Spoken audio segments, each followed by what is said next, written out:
So I've done other videos on depression. I wanted to do one video that covers all of the reasons for physical depression. I'm not talking about something caused by the mind or a mental disorder. That's a completely different topic. I'm mainly talking about what can happen to your physical body that can cause depression. Okay, so this is the updated video on depression.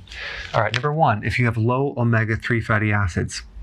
Now there are three main types of omega-3 fatty acids: ALA, and then EPA, I didn't put this in there, and then DHA. But DHA is the most important one as far as getting the active form of omega-3, especially relating to countering depression, because DHA does affect the mood. This fat right here, called alpha-linolenic acid, is mainly in plants, not in animals, but this is like a precursor to this one. The problem is it only converts at 5%. So if you're not consuming things to give you DHA directly, you might not have enough, or you're definitely not going to have enough because you're not going to get that much conversion. DHA mainly comes from fatty fish, like cod liver oil, things like that. It's also in eggs, it's in organ meats, things like that. And you can also, if you're a vegetarian, you can consume algae to get it. All right, so low omega-3 can create depression. Next one, low B12. One of the challenges with B12 is that B12 is mostly in animal products, eggs, seafood, definitely in liver, in meats, in dairy. However, I do know that certain microbes make B12. But what's interesting is I had my wheatgrass tested a while ago, and I found out that it had double the RDAs of B12, which is fascinating because wheatgrass does not make B12. So it was coming from the microbes growing within the product. So you potentially can get B12 from certain microbes. Okay, low vitamin D. Think about during the winter months when a lot of people get kind of the blues, winter blues. That's because of low vitamin D, because of a lack of sun.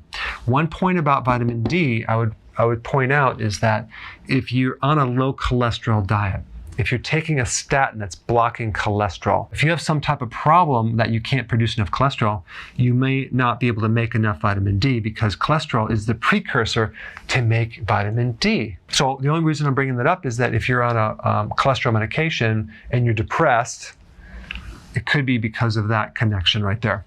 Okay, next one is low vitamin B1, which is thiamine. Nutritional yeast is the best source. Pork, actually, out of all the meats, have the highest amounts of B1. Organ meats have B1. Sunflower seeds have B1. What creates a B1 deficiency is refined sugars and grains, okay? The more carbohydrates someone consumes, the more B1 they need. So, in other words, high carbohydrate diets require twice the amount of B1. Okay, next one is high cortisol. That's a stress hormone produced by the adrenal glands. So if your stress is really high, you can get anxiety and eventually depression because it's going to affect your sleep. When you're really, really tired, you can get really depressed. And a lot of times people that are depressed are really just fatigued to the point where they feel depressed. But it's a physical fatigue, not even depression. So depression is kind of like a situation where you're apathetic. Like you have no motivation. You don't feel like doing anything. You don't care anymore. You're hopeless. But for cortisol, taking vitamin D will help. Sleeping more will help. Exercise will definitely help, especially if it's aerobic. Long walks, low stress, lots of oxygen can lower cortisol. I've done many videos on this as well. You can check them out. Next one, insulin resistance. Now this is one of the most common causes of depression right here, because what this is going to create is higher amounts of insulin that's going to lower your blood sugar. So you're going to end up with kind of low blood sugar situation, and you're going to feel very irritable, edgy, depressed, down, kind of like mentally sluggish. That's a really big symptom. So the solution for this is healthy keto and intermittent fasting. Not more carbs, less carbs.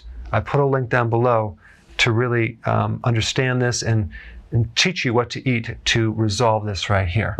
All right, there you have it. This is an updated video on the causes of depression. Hey, if you're liking this content, please subscribe now and I will actually keep you updated on future videos.